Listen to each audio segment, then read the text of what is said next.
I see Bitcoin as the best store of value and asset and the best form of property. So today, whether you agree with this or not today, when you go to purchase Apple stock or you go to purchase a home, there's a compliant, regulated process that you go through.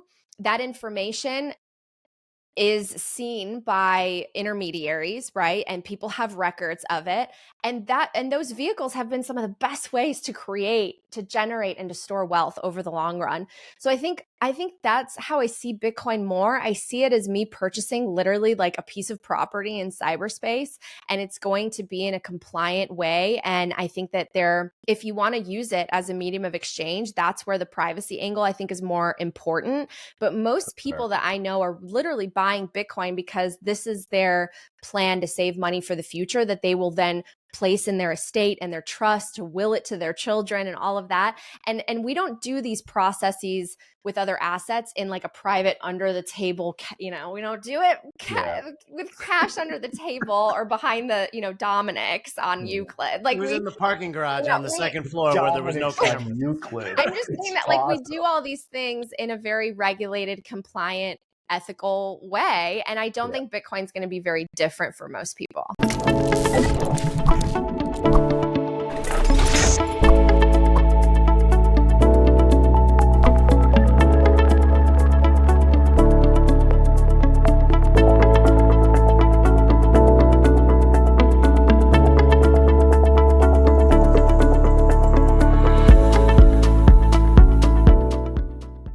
Hey guys, it's Bobby Icino, co-host of The Futures Edge. If you watch our show, you can come and join us live. We have an event going on with Scott Shellady, the famous cow guy.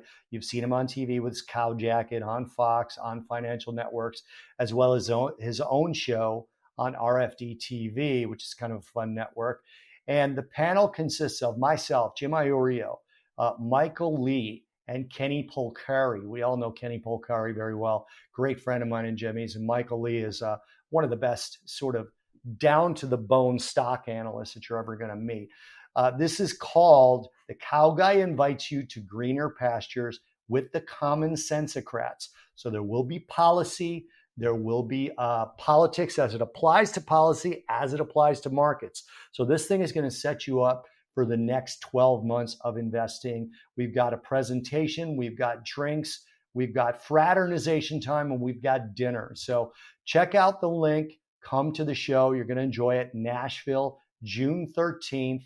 We're going to have a blast. It's going to be at the Grand Hyatt Nashville. Great venue. We hope to see you all there. Welcome to The Futures Edge. I'm Jim Uriel. That's Bob Icino. Today we have a special guest. And again, I've said a million times, you guys can tell us that we're full of shit and our opinions don't matter, but you cannot deny the fact that we get excellent guests. Today we have Natalie Brunell, Coin Stories podcast host. Thank you so much for joining us, Natalie. Sure. Thanks for having me. Looking forward to it. Well, I have a couple questions for you first. Let's go back to your childhood. Like, did you have a favorite restaurant or anything when you were a child? Oh gosh. My mom cooked most of our meals, but I would say that a special night out for us was Olive Garden. Okay, so nothing else, maybe an old house on the corner of Northwest Highway and Quinton Road, anything like that, or no? That's my restaurant. Right? Okay. We didn't. You know the place I'm talking about, Brant's? Do you know Brant's? I've never been there. Do you know the place I'm talking about, though? It's the old farmhouse right in the corner of you're from Palatine, right? I am, but I don't remember Brant's. I'm sorry. Okay. Cut feel this. bad. No, I'm just kidding. You should feel worse about the Olive Garden comments. Like a stake to my heart. My wife always tells me, because my wife loved Olive Garden back in the day, and I just won't go because I'm an Italian snob. She literally is like, I just went for the breadsticks. I'm like, you're lying. You're lying. Well, I have a funny Olive Garden story if you want to hear Please. it. So I studied abroad in Italy during college, and I fell in love with Italian culture and food and all that. And I came back and went to Olive Garden for the first time in many, many years. And, in Italy, all the pasta is al dente. It has like a little bit of a bite, like a chew to it. And so I requested, or I sent my first pasta dish back because I said, can I please have this al dente? And they came back out. They gave me my next dish, and it was the same. And so I hated to do it, but I was like, I asked for al dente. Can you try again? The third time the manager came out it was the same bowl of pasta. And they go, yeah, we pre-cook all the pasta in the morning. So you just got 3 of the same exact.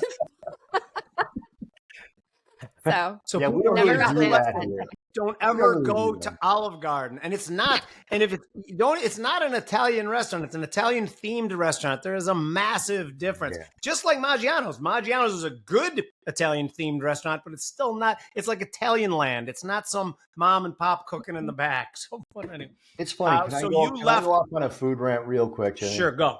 So Chicago to me has really good Chicago style Italian restaurants, right?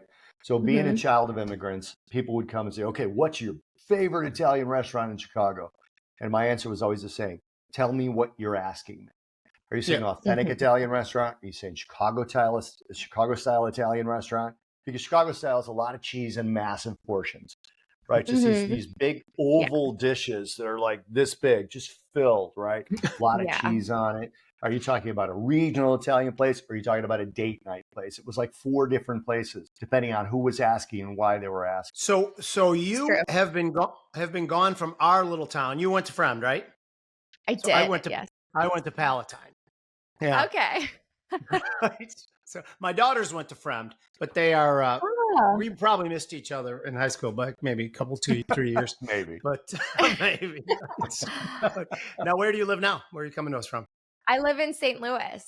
And my Okay, fiance really? went to Fremd as well. We never knew each other growing up, but yeah, Oh, we were that's both awesome. in the same building.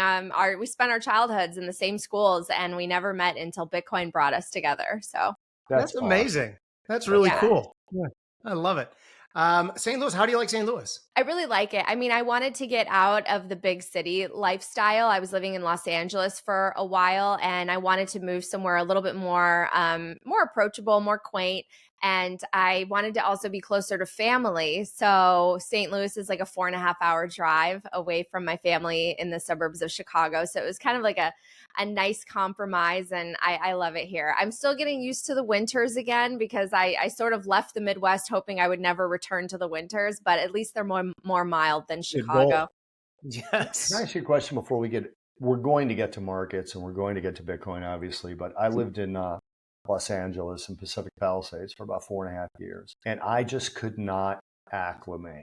It was one of the most beautiful places visually and weather-wise, and I couldn't acclimate. To the people, you mean?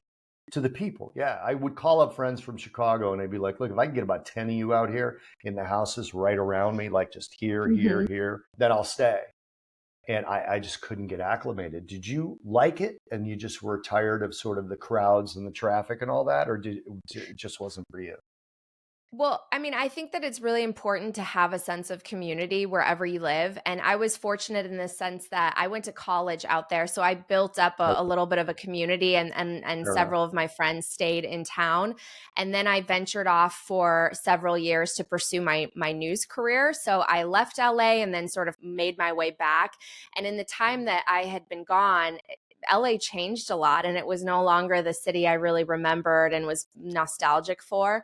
And I felt like I was paying a lot for the cost of living for a deteriorating quality of life. And I wanted to get back sort of to my Midwest roots. And it's funny because when I did move back here, it was really overwhelming how nice everyone was. And I think I just got very used to the LA culture that's a little bit more distant. Not necessarily in a bad way, but people are definitely just like more overtly friendly here for sure. Yeah, actually, Jimmy, that's something our friend from last night said to me after you left, that he was walking around Malibu and he'd go, hey, that's a great dog. And they'd be like, and just kind of walk away from him. And that guy last night we were with, he has money to live wherever he wants in a big, huge house. And he chooses to live in Inverness. I'm telling you that, Bobby. There's value here. Well, you heard. Okay, we should have this up. So I want to ask you, Natalie. I wrote an article for CoinFlip a couple weeks ago about the halving. My take was, regardless of what the immediate reaction is to the halving, it's a bullish event because it's a limit to supply. I don't care that it hasn't gone to new highs after this particular halving, as it maybe hasn't in one or two in the past. So first off, because we have a pretty, I'd say, a traditional financial audience, but they are Bitcoin savvy-ish. Can you explain what the halving was? And can you tell me if I was nuts or not in the way that I tie the two things together? Yeah, sure. So there's a little bit to unpack there. First, let's start with just the halving. So there are a certain amount of Bitcoin that are in the block subsidy or block reward that miners get when they validate a block of transactions. And that reward gets cut in half every 4 years. So Bitcoin has a disinflationary monetary policy, very unlike our current fiat system, which has, I don't know, 2 to 9% if you measure it by any given metric. And now, actually, because of this last halving, Bitcoin became harder than gold, which I think is a really big highlight that we should make, because until now, gold was actually a little bit more hard than Bitcoin, and now Bitcoin is the most scarce, the hardest asset out there. And yeah, I do think it's a bullish event. This halving is performing a little bit similarly to the 2016 halving, where the price actually decreased and chopped along sideways before it ultimately started to make new all-time highs. Bitcoin's prices tended to perform the best about 12 to 18 months after a halving, so we're still a little bit out, but it's been very bullish this whole year because the institutions are coming in and they've legitimized Bitcoin through the ETFs. Obviously, if you watch my content, I recommend self-custody and being your own bank and actually holding spot Bitcoin. But for so many people, including pension funds and RIAs, those ETFs have been a major driver of demand, which I think will only increase over time because we haven't even seen the influx of people allocating to this new investment vehicle. So all around, really, really exciting. And yeah, I can't believe that it's already been a couple weeks since the last halving. One of the things that actually, as again, Jimmy and I have both been doing this for 30 years, not podcasts, been in markets for about 30 years. I think Jimmy 31 and me 30 and a half, right? So No, you guys more. have a lot of, you guys have a lot of verbiage that is sort of crypto exclusive. So when you say an asset is hard, tell me what you mean by that. Yeah, so the inflation rate is not one that makes the asset easy to produce. So if demand increases for any of, I mean, let's pick any kind of asset. Let's pick something like gold. Okay, let's start with gold. The inflation rate of gold is about 1.5 to 2% a year. If the demand for gold increases, you know that the mining companies are going to be out there trying to create more gold and bring it to the market, which generally brings the price back down and sort of finds some equilibrium. If they succeed at bringing more to market. Sure. Yeah. Okay, go ahead. I mean, houses, obviously, it's very easy to produce new houses if there was going to be a surge in demand. But if you look at different types of, let's say, commodities or precious metals, they sort of go down the line in terms of how difficult they are to produce and to bring to market. And gold, in terms of the commodities and forms of money from the past, usually was one of the hardest assets that you could allocate a position of your portfolio to. But now Bitcoin, because of this disinflationary policy, has actually become harder than gold. So that's interesting. Okay, so here's a question, because I speak at this kind of hard money conference every year for the last like 8 years in New Orleans. 4 years ago, if you caught my speech, I'd say that, the odds of us having some sort of cataclysmic currency event were quite low 4 or 5 years ago. They keep creeping up, obviously. Even today, Jay Powell came out and said, the fiscal path we are on is unsustainable. He's used that word 3 separate times now. I'm getting scared. Even in that fear, I think the odds of us having a currency collapse have gone from like 0.001% 10 years ago to 3 to 5% today. Still a low probability event, but still way, way higher than it ever should be. Are you more along those lines? Are you looking at all this bullshit and saying to yourself, you know what, this is all going to collapse like a house of cards? The question is just, is it this year or in the next 3 years? Where are you on that scale? Yeah, so, I like exploring this question with a lot of my podcast guests, but I have to say that I'm a lot more conservative in my views. I think that the dollar is really entrenched in the global financial system. Most debt is denominated in the dollar. More than 80% of transactions still take place in the dollar. So I think the dollar as a currency is going to remain at the top for at least the next decade. And that's my opinion. But we're seeing a shift away from the dollar as a reserve asset. You're seeing countries move away from US treasuries, which typically were that risk-free asset that central banks held in large quantities. And, obviously banks are mandated to bid on treasuries. They sort of underpin the whole entire system. And that's our debt. We have great privilege being able to issue the debt that people have for so long placed in their reserves as a reserve asset. But now countries, I mean, we've weaponized the dollar to a point where countries are now incentivized to move in a different direction, to create different types of currencies, to join BRICS, to move allocations back into gold, which we're seeing with central banks doing that in record amounts over the last few years. So I think we're going to see a shift away from treasuries, which is going to put a pressure on our treasury market, right? And I think that I agree with Luke Groman, the analyst, who says that there is this shadow third mandate of the Federal Reserve that they have to maintain function in the treasury markets. And I think they're going to do everything they can to weaken the dollar. We've already seen so many weaknesses in terms of the economy sort of wanting to pull apart at the seams, but they managed to hold it together. They managed to put in a new bank lending facility, this or that sort of stealth QE. And I think that that's what they're ultimately going to do. At the sign of weakness, they're going to be ready to come in and print. And that's why it's so important for people to understand hard money, because they need to protect themselves by shorting the currency and going long property and hard scarce assets like Bitcoin. So Bobby could tell us jumping out of my chair. They've already started this path. The Fed on May 1st dialed back quantitative tightening from 35 billion to 25 billion, despite the fact that the market expected 35 billion. Everyone's like, well, maybe they think the economy was weakening. Bullshit. What they're thinking is that the Treasury is going to have increasingly more difficult time issuing long end bonds, and they don't want to be selling alongside them. So at the end of the day, I assume you think what I think is going to happen. If the Treasury starts running into trouble, issuing debt, the Fed's going to jump back in, which clobbers the dollar, right? I mean, by not eradicacy, you kind of agree with that. So I guess the question would be, is Bitcoin the only answer? Or in your view, are there other things like gold, silver, commodities, stuff like that?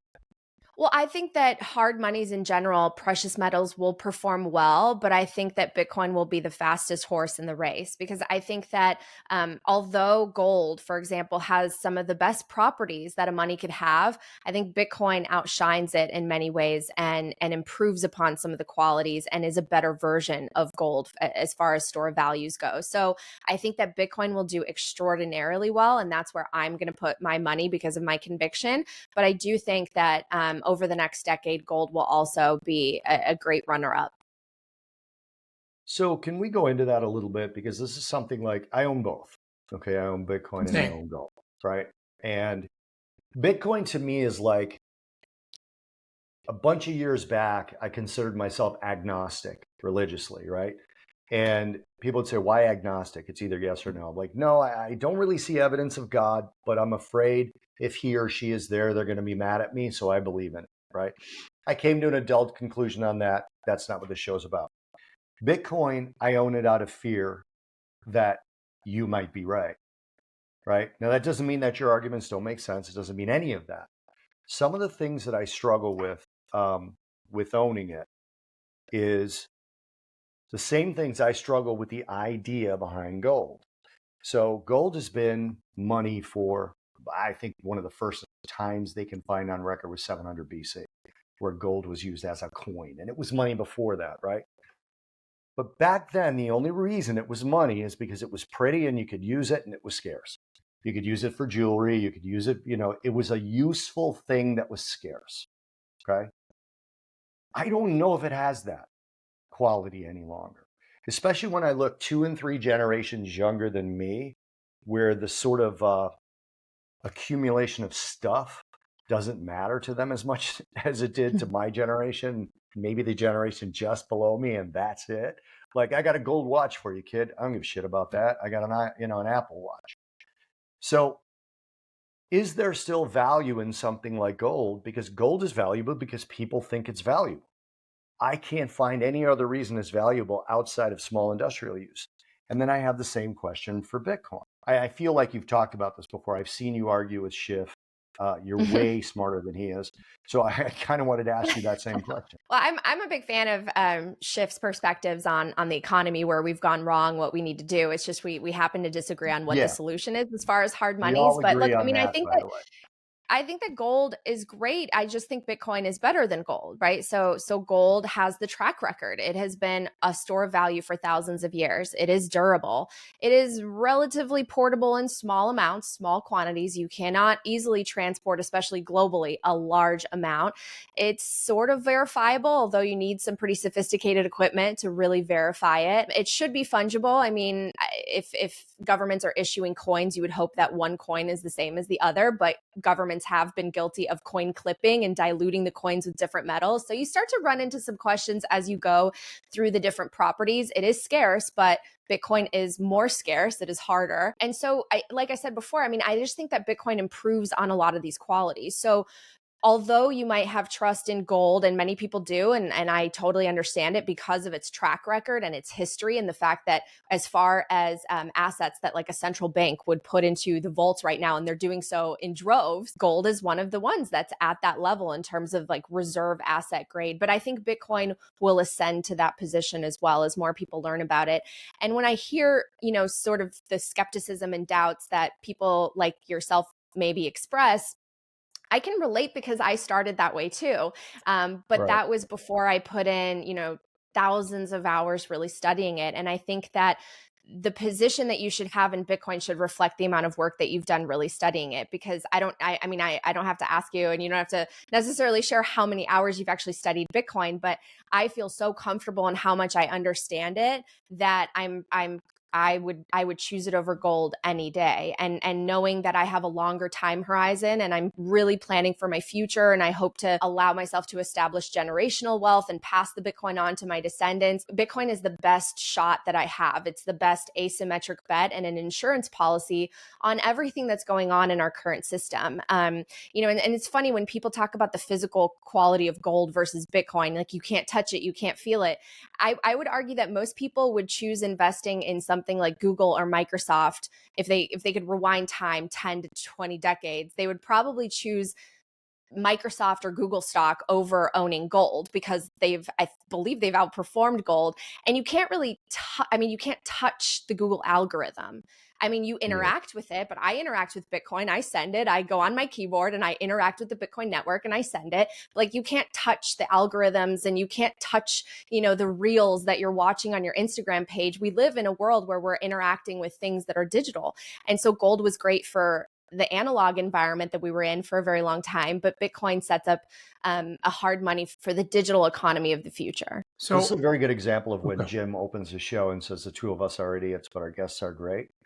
You answered the question that I asked, and as you're answering it, I'm realizing that I didn't ask the question I actually wanted an answer to. And I'm thinking back on my question. I'm like, no, she's answering what I asked. I guess what I'm saying, and this is actually to both of you, I understand why land matters, right? You can live on it. You can grow crops on it. I only eat meat. I don't eat vegetables. I think they're poison and awful. But you can graze cows on it, which is what I would do with it.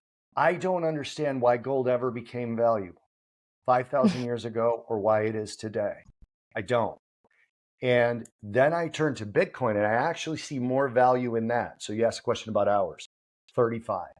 It's probably somewhere in that range, right? You've spent hundreds, right? Well, no, I base my Bitcoin position on how much work Natalie's done on Bitcoin. So but there anyway, you go. Continue on. The blockchain itself, I can understand. And what I used to say about Bitcoin about 2 years ago, I used to say that I don't know if Bitcoin is Facebook or MySpace. By now, it's clear that Bitcoin was Facebook and not MySpace, right? So I guess what I'm asking is, what gives something like gold value? And even though it's been proven for 5,000 years, can that end? Well, first of all, I mean, if you really want to dig into like economic theory, money is always the most saleable good. It is the thing that is most easily accepted by the greatest quantity of people. And so we entered a period of time where we were on a global gold standard, and different countries might have issued different, versions of their own gold coins, but it was the most saleable good because of some of the properties I mentioned earlier, the durability, the portability to an extent, the track record, the fungibility, the scarcity. So all of these qualities, societies tend to converge on the hardest money that can allow you to store value, that you don't have to worry about it corroding or being destroyed. I mean, the earliest primitive monies, they used things like salt and beads and things that were easily produced, and obviously that destroyed wealth over time. So gold had all these amazing properties, but I am not someone who believes that something has to have quote unquote intrinsic value. I believe that humans assign value. I think that value is subjective. And I don't think that just because you can't use something to make, you don't have an industrial use for it, you can't make a bracelet out of it, that it can't be a great store of value or money. I mean, I think that money is only as good as what it can buy you. No one really cares about how many dollars they have. And case in point, in Zimbabwe, you could have a $1 trillion bill and it couldn't buy you a loaf of bread, right? So we don't care how much money we actually have. We care how much that money buys us. And Bitcoin, I think, will protect your purchasing power and carry the most value into the future rather than any other asset. Thank So you for that. to add on what Natalie said, question. To add on what Natalie said too, and that we've been dealing with this for millennia, is that, like, think about the Honus Wagner baseball card, a Renoir, a bottle of wine. I have 5 bottles of '04 Opus in my basement that supposedly go for about $600. They're not worth $600 to me. They taste like wine, but somebody thinks they are.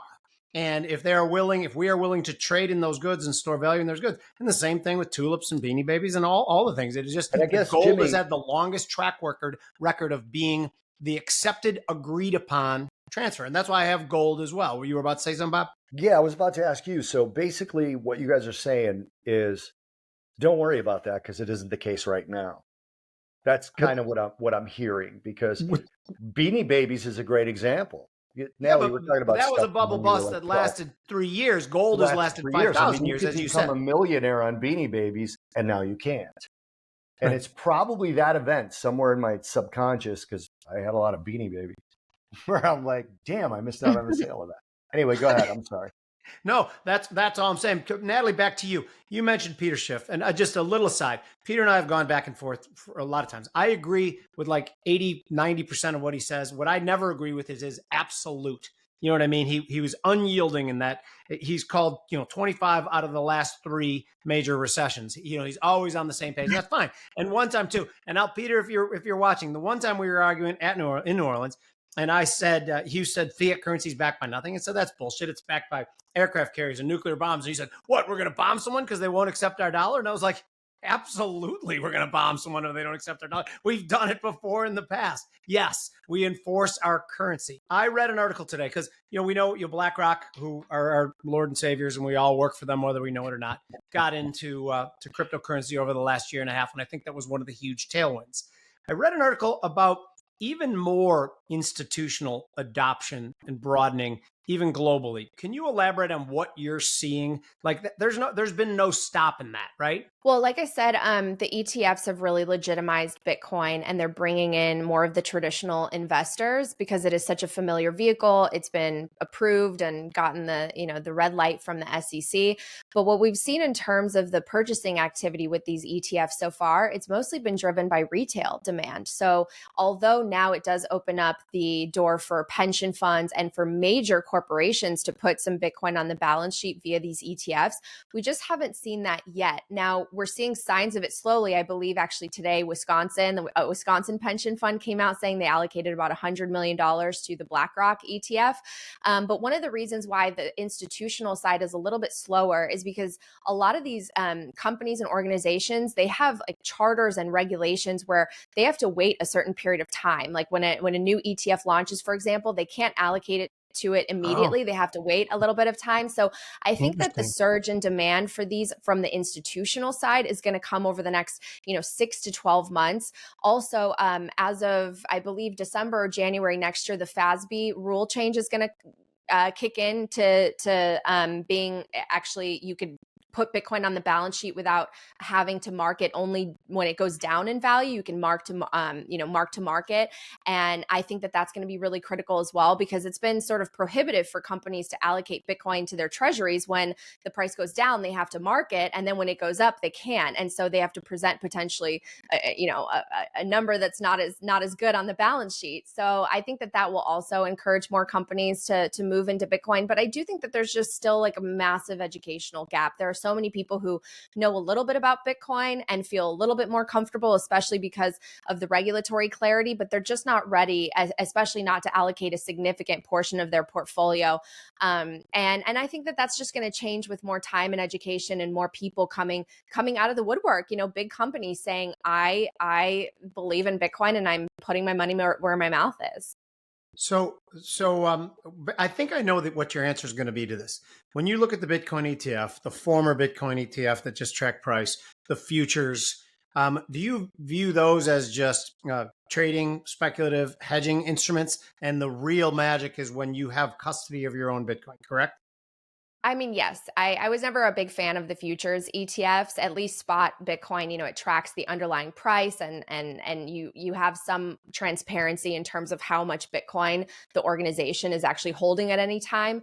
But I think that the best is for people to actually take self-custody and to really learn about it and appreciate the fact that this is for the very first time absolute digital scarcity, and you can be self-sovereign. You can become your own bank. I know it seems intimidating at first, but it's really not. You can do things like collaborative custody so that you decentralize the risk and you have no single point of failure. And I think that there's something really empowering about the idea that no one can confiscate or take your wealth from you. If some crisis were to happen and access to exchanges or banks was completely shut off, which people think will never happen to them until it does, it's nice to know that you have total control over your Bitcoin and it can't be stolen from under you. It can't be confiscated, diluted, manipulated, debased. And that's where the true power comes from. I think that we need to return to a system where money emerged from the free market and it wasn't imposed on us top down with basically a handful of people who are controlling the cost of capital and deciding what interest rates are and the cost of borrowing. I think it's ridiculous to live in a world like that. Bobby, before you ask your Yeah. question, I do think we haven't spent enough time bashing the Fed and those assholes who are the stewards of our currency. But anyway, you go, Bobby. We get in this argument all the time because I want to dedicate whole shows to talking about how moronic these people are. But Bobby's tired of it. But anyway, what do you got? I always want to stress that I think they're idiots too. I'm just bored with them. Like they're doing what they're doing. It's almost like talking about, politicians not being authentic. So I'm just bored with it. I wanted to ask you about the adaptability and more importantly, the functionality of Bitcoin. You said you use it all the time. A lot of people own it and they don't use it. A lot of people own it in Coinbase accounts as opposed to in their own digital wallet. So can you talk about the functionality and where that sits now? Well, sure. I mean, you can use Bitcoin very simply and easily, especially using the secondary layer protocol called Lightning Network, which allows you to send Bitcoin faster and cheaper globally anywhere. So I use Lightning a lot through different applications. I have a Lightning wallet called Speed. I also use a decentralized social media platform called Noster, where I share some of my content and people can zap each other. So it's essentially kind of like value for value. You kind of boost the posts that you really like, and then more people will see them, and you can send to different users or creators that you want to support. The same thing on an app called Fountain, where people can listen to my podcast and interact with me, and I can send them zaps saying thank you for listening to the show. So all of that is done through Bitcoin and Lightning. I mean, I'm literally sending them Satoshis, which someday, I mean, will continue to accrue in value over time and could be worth quite a bit. I mean, some of my wallets have like hundreds of thousands of Satoshi. It's worth only a couple dollars today. But I mean, the whole point of Bitcoin is to reinstill the importance of saving in people, which I think has gotten so lost in our culture. We've really normalized debt and just consumption as opposed to saving and deferring consumption so that you can plan for your future and lower your time preference. We don't really do that. But also, I'm really inspired by the fact that more circular economies are also being created around the world. So you can go to places where you can transact with Bitcoin, getting your coffee. I know Peter Schiff, one of his attacks was you can't pay for your coffee in Bitcoin. Well, you can. If you travel to places like Costa Rica and El Salvador and Madeira, Portugal, there are places that say, hey, pay us in Bitcoin. And I think it's really important to support those types of businesses and communities. So Bitcoin is used as a medium of exchange, but I think especially here in the West, where we're accustomed to that 60-40 portfolio, I think more people are using it as a store of value as opposed to a medium of exchange. I communicate with people mostly on X, but sometimes other places one-on-one, talking and learning about Bitcoin, because doing it in group settings, like with posts on Twitter, if I say something even remotely sounding negative, even if I phrase a question negatively, it's like bees. And I'm just like, you know what? Fuck you guys, because I'm done. Like, I want to learn more and I want help. And if I say anything, I'm like, I got a question. I don't understand. It's like, you're just a boomer. I'm not a boomer. If you look at the dates that apply and all this stuff, I'm like, no, I'm trying to join you guys. It aggravates me. So I want to compliment you on what you just said. Encouraging savings. I have never heard that. That is brilliant. And that is massively important. And that's a really, really good way to communicate to people and say, like, look, you don't save, buy a couple Satoshis and maybe you learn something. I wanted to compliment you on that. That's amazing. So Natalie, my question to you is, you personally, what have you bought products? Have you paid debts? Have you used it like as Venmo if you owe a friend $200? Have you used it in that fashion yet? Or if you chose to, would it be relatively seamless? Yeah, I mean, I've sent Satoshis and Bitcoin to my Well, let's stop friends. for a second. What are Satoshis? What are Satoshis? I'm Yes, sorry. Satoshis are denominations of Bitcoin. So I think it's really important to clarify that you don't have to own an entire Bitcoin. In fact, most of the world will not own an entire Bitcoin. In fact, most millionaires will not own an entire Bitcoin, because I think there are like 40 million millionaires and 21 million Bitcoin. So it's really important for us to familiarize ourselves with Satoshis. And I really wish, I mean, we have like this unit account bias. I wish people referred to Bitcoin as Satoshis more, or sats, because it's essentially a fraction of a Bitcoin. So one Bitcoin, okay. Yeah. one Bitcoin is equal to 100 million Satoshis. So you can get like, I mean, 100,000 Satoshis for just a couple dollars right now. It's very, very easy. And we send each other Satoshis. So a coffee might be priced at like 100,000 sats, but that's only $7 or whatever the going, rate might be. But yes, I've earned money in Bitcoin. I have sent money back to my friends. Like they purchased a dinner for me, but they wanted to be paid back in sats. So I sent them sats. I've donated, or I've given gifts in Satoshis. So all of the above, but primarily I try to, whatever I earn in my fiat job or in my fiat, income, I try to transfer as much as I can into Bitcoin for the long term to hold. This is the kind of question that if I ask on X, I get attacked. So I'm going to ask you instead. Attack him, Natalie. It'll be so funny if you do. Yeah, call me a boomer. Call him an idiot. Listen, I'm only not a boomer by like 5 years, so it's no, fine. you're not. No, the cutoff for boomer is 1965. I'm born in 66. So you are about 6 months away from being a boomer. Go. No, more like 9 months. Okay, whatever. I'm not a boomer. Anyway, fair enough. There are people out there who have made what I believe to be credible cases, and again, 35 hours is what I'm going to estimate. I've studied this, that say that it is currently private and anonymous and safe, but that is not going to permanently be the case with advances in AI, et cetera. One of the guys specifically went through the potential growth of AI and how they'll be able to break into Bitcoin, even on a secure wallet.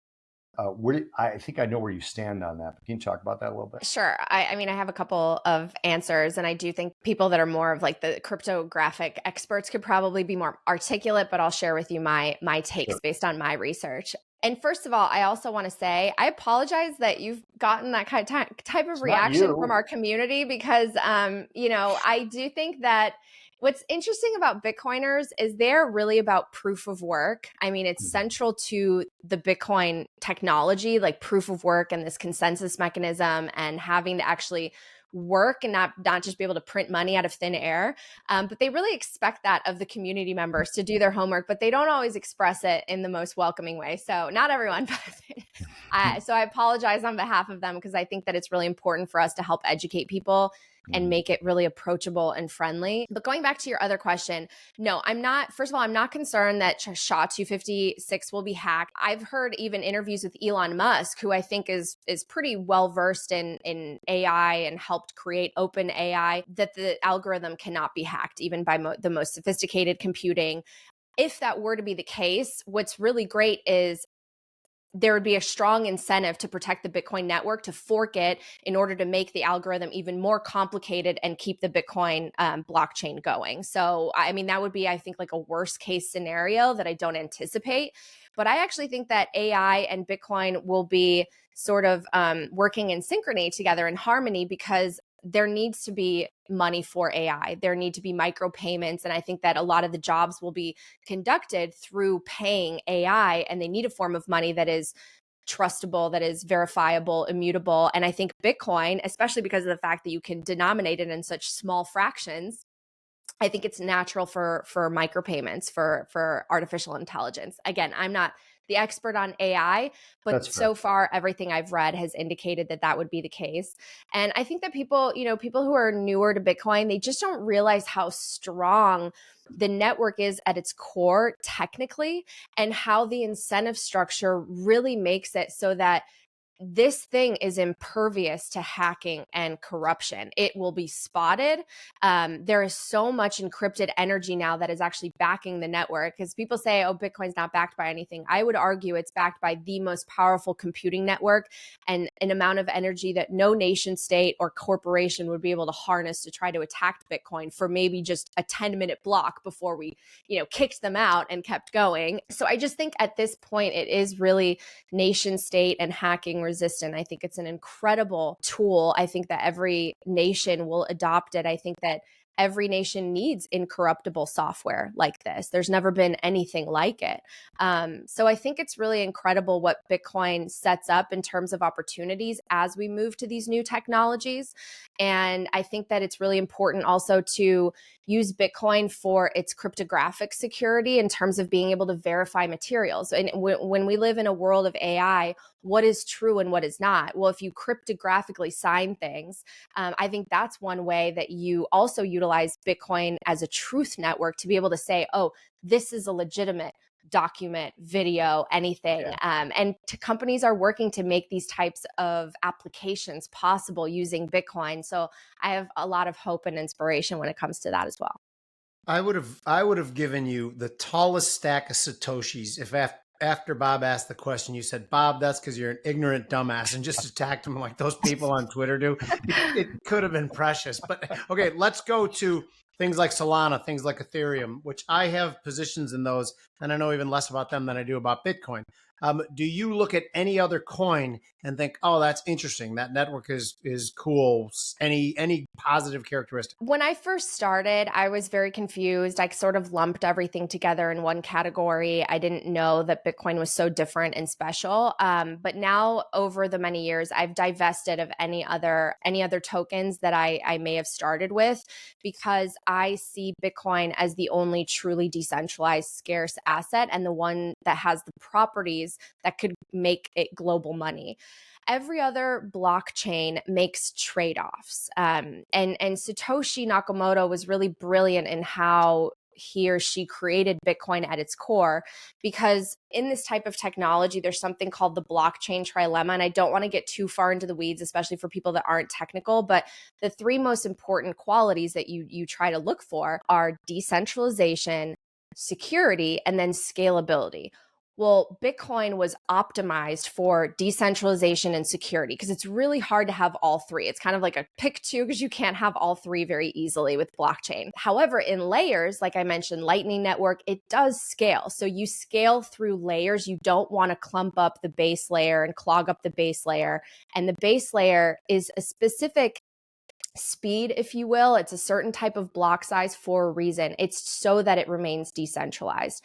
And so with a lot of the other tokens that exist, the ones that maybe there are legitimate technologists who say, you know what, we can make Bitcoin faster, the primary way that they do that is they increase the block height or the block size. And what that does is allows more transactions. But as you go down the line and you create more and more of the chain, the ledger, it becomes very prohibitive for the average person to hold the ledger, because the blocks are too big. I mean, literally in terms of gigabytes and the amount of hardware you would need to actually run the software, all of a sudden you need to be like a corporation or an institution or even more. So why would you make that trade-off, right? I mean, the point of Bitcoin is so that it has this distributed consensus and everyone's sort of looking out, making sure that the state of the ledger is honest and ethical at all times. But if you make your consensus mechanism one where very few people it can have the power and influence because they can run the nodes and no one else can, well, how do you trust that network over the long run? Or if you create proof of stake as the consensus consensus mechanism where the more tokens you have, the more you get to validate and so on and so forth. Well, that's just sort of replicates fiat, right? Like the more that you have, the better off you are. It's like the Cantillon effect. And I think that wealth gap will continue to increase. So as a technology, I trust Bitcoin the most because it is the most decentralized and truly secure. Whereas I think every other token, even if it has well-intentioned creators, has made trade-offs that make me too concerned to put my money into them. So you might not know this. This is a question from my accountant. If I sell my Ethereum to buy Bitcoin with it, that's a taxable event, right? Well, yeah. Yeah. So capital gains, right? So Yeah. if you held it for less than a year, one tax Okay, rate. I'm If you not going held to it, do it then. I'm not paying those assholes anything. You mentioned the truly decentralized, which, by the way, I will add that I do think one of the tailwinds that Bitcoin has is because people who own it, like myself and like you guys, are inherently somewhat anti-government. Now, the government brought that on themselves through the ridiculous policies, but those people also don't want to sell to pay government and may have more motivation to hold on to their position, not take capital gains. You'd agree with that assessment, right? well, I mean, it's interesting just to hear you even say anti-government, because I'm not one of those people who's, wanting to live with my tin hat and close myself off from society. And I think all I'm government not is bad. saying that at all. But I think it's interesting because we get kind of lumped into that group. It's more so that we're skeptical of government because we have to really look at incentive structures, and human beings are self-interested, and how we got to where we are is sort of understandable when you peel back the layers of history and technology in terms of making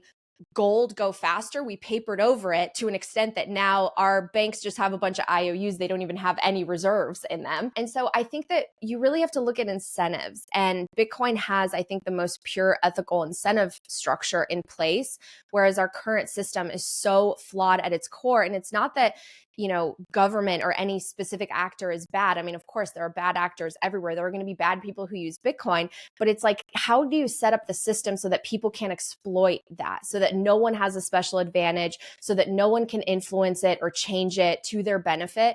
That's what I think would create the truest free market and spur a lot of productivity and prosperity, is if we played by a fair set of rules without these rulers coming down on us who ultimately are all corruptible. I mean, we can make fun of the Fed and all these monetary policies, but how many people actually have the guts in their position to choose the sort of short-term pain that we would have to endure in order to save us over the long run, when most people want to get reelected and keep their jobs, right? Good. I mean, it's all about incentives. And so again, I think that it's important for us to fix that monetary base layer so that it can't be corrupted or manipulated, whereas our current system can be, because it's so intermediated and centralized. So I just think what you gave was a dazzlingly eloquent mimic of what I said of being anti-government and think they're a bunch of dumb shits. You just said it better than I did. But anyway, so let's go with, you mentioned decentralization before. It almost seems comical to me with what happened at FTX, what happened at Mt. Gox, and a bunch of people who don't understand Bitcoin, even less than I understand Bitcoin, sit back and say, see, it's hackable, it's a problem. No, those are centralized exchanges to trade Bitcoin on. That's actually it actually proves why Bitcoin is valuable. You agree, correct? Oh, completely. And so many Bitcoiners were warning about the SBFs during that time.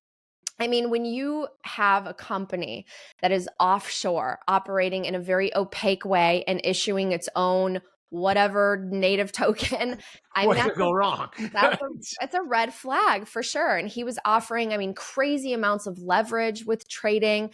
So as sad as it is, it's like if people had done a little bit more homework and listened to a lot of the Bitcoiners, maybe they would not have risked their money at an operation like that. And it really highlights why Bitcoin even exists. I mean, I have the white paper up here, which is Satoshi Nakamoto introducing Bitcoin to the world. And the main problem that he highlights is the fact that we cannot trust one another. We cannot trust the intermediaries. We cannot trust the banks. They always break that trust. So why would you introduce counterparty risk to an asset that is a digital bearer instrument that has no counterparty risk and is no one's liability? We do it sometimes out of convenience, right? Because it's easier to just leave your money on an exchange. But if you take one extra step, you will be a lot safer. And the decentralization is so critical. I mean, our founding fathers, I thought, were brilliant in trying to establish a government with different branches and checks and balances to be as decentralized as possible, knowing that power corrupts and people can, start to collude at the disadvantage of everyone else. And I think it's really critical to see Bitcoin as the most decentralized asset that someone can invest in. So famously, Scott McNally, the founder of Sun Microsystems, 1999, in an interview said, you have no privacy, get over it. He was referring to the digital age. If we could assume that's true outside of the blockchain, right? We assume that everywhere else you have no privacy and we need to get over it. The shocking thing to me about that statement was it was made in 1999, right? So it would only be worse now, again, excluding the blockchain. The powers that be, and this is I'm putting my tinfoil hat on. At what point, and I know Jim's answered this, at what point do the powers that be who realize that Bitcoin is actually a threat to them invading our privacy, do they pull out every, I'm going to say metaphorically, tank and weapon and bomb that they have to try and sabotage it and destroy it? Are you of the opinion that they just can't? And you've talked about the robustness, so. Yeah, I mean, I don't think that nation states, at least not ours, I do not think that the United States is going to attack Bitcoin and try to ban it or take it down. The privacy question is actually a really interesting, multifaceted, complicated one, because as technology advances, it does make it easier and easier for third parties to come in and monitor and surveil everything. And that's essentially what's happened, right? I mean, one of the reasons why Bitcoin is so beautiful is that it disintermediates all of these third parties that have been watching everything you transact, everywhere you transact, and then selling you ads, and just keeping a record of everything you're doing and selling that data to God knows who. That is a problem in our system. Intermediaries that monitor, surveil, take a cut along the way. And Bitcoin does have the ability to function very similar to cash. You can send it from here to somewhere overseas, and it transfers from here to there with no middleman in between. There was no bank that gave permission or signed it off. There were no, multiple banks settling in the background. It was just from me to this other person, validated by the entire network. Now, governments are threatened by the idea, I think, of Bitcoin as a peer-to-peer cash-like currency. And they have used, tiny instances of nefarious activity or illicit activity to usher in these massive changes that are very disruptive in terms of our private lives. I mean, we saw that with the Patriot Act, right? And Edward Snowden really calls all of this out in his work, and Glenn Greenwald has as well. We need to protect our privacy because privacy is a right. Secrecy is something different, right? I mean, we don't have a right to secrecy. Secrecy means like you're trying to hide something. We do have a right to privacy and to hold our information close to us and allow us the ability to transact. What I think that Bitcoin needs more of is developers who are like Satoshi, who want to create tools that lay on top of Bitcoin that increase privacy, but they do it in a way where they're not seeking profit. They're not creating companies that are violating rules or going around sanctions or trying to, they're not trying to profit off of it, but like Satoshi, they gift it to the world, and it's code that if anyone uses it and downloads it, it is a form of speech and it's protected. And you could publish the code on every t-shirt, right? And like, you're not breaking a law. This was the battle of Phil Zimmerman in the 1990s for encryption. I think that it's really important for more tools to be developed on Bitcoin because it's not completely anonymous. It is pseudonymous. So if people can track your wallet, they know, which one you own, they can see everywhere that wallet transacts. I mean, there's going to be more and more forensic analysis of the blockchain. They're going to try to find criminal activity. So this does need to be an area that needs to be addressed. But I think that there needs to be fewer profit-seeking companies that come in trying to take a cut. And we're seeing them literally go to prison. I mean, today or the other day, like Tornado cash and another one. I get that they were trying to do something that increases privacy, but when you try to profit off of it and you issue things like, I mean, one of these companies, it was a wallet, they had in their investment deck that, yes, they're servicing the black market, and that's going to be like a share of their revenue is just servicing people who want to like subvert governments. It's like, well, why would you put that in an investment deck if you're breaking laws? Keep that quiet. If you're creating attack vectors, right? And look at what Satoshi did. Satoshi didn't create a company. He doesn't own Bitcoin LLC. He didn't try to take a profit. He didn't come out and like try to, get investors and VC funds. He created brilliant code that served mankind, and he gave it away and he walked away. We need that for people who are focused and passionate about the privacy angle, because at its core, Bitcoin is not an anonymous network. And if people want it to be private, they need to build tools that will make it more private. So are you saying, and this is just a follow-up to that, are you saying that you're for or against these tools that might make it more private? By the way, I agree. I disagree with you that we're not entitled to secrets. What I mean is, like, usually if you're keeping a secret, you are trying to, hide something, as opposed to if you're just trying to be private. Yeah, no, that's what we're saying. There's a lot of things I'm trying to hide. We agree with you on that. Well, okay, so I think that privacy tools are absolutely needed. I think that they should be open source. And I'm one of those people who's not that worried about this area, because I'm not going to use Bitcoin for nefarious activities. I'm not planning to launder money. I just don't want every one of my purchases to be monitored by some third party so that they can make money off of that information. This is the problem with CBDCs. This is why I'm concerned about them, is CBDCs allow for centralized authorities to be able to censor through the financial system.